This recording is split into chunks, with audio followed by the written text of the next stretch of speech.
Now,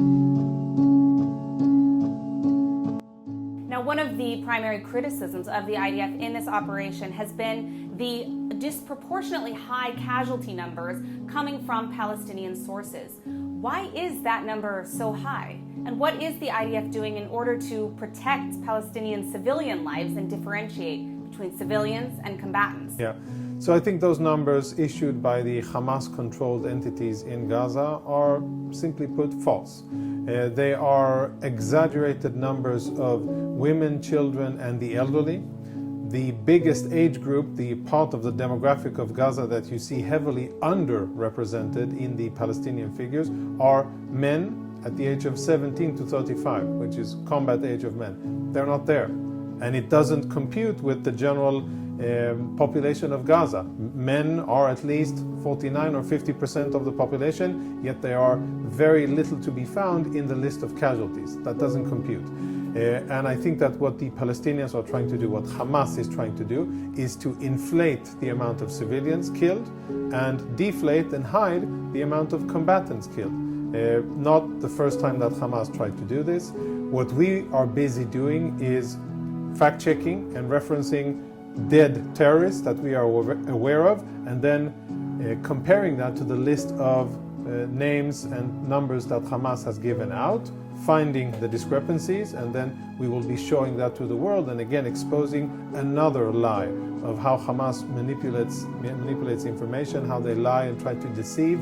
The sad thing is that so many organizations and even decision makers around the world take these numbers at face value as if they are true, without putting them into proper context of these are numbers and figures that have been disseminated by a terror organization. These are people that lie, deceit, and kill and murder for a living, and they don't have any issues about it. So why trust the data that they give? And I think it's very sad that UN institutions, international governments around the world are taking it at face value. That needs to change, and there needs to be a lot of skepticism regarding anything that is handed out by Hamas in Gaza. Does the IDF at this point have any rough statistics or estimates of the civilian to combatant ratio according to the data that you guys have so far? Yeah, so when you look at other conflicts in urban terrain of the last decades, usually the ratio is 1 to 10. 90% of casualties in urban terrain, sadly, are civilians. I think that the ratio here is different. And our preliminary analysis speak of thousands, 3 and more thousands of dead Hamas combatants.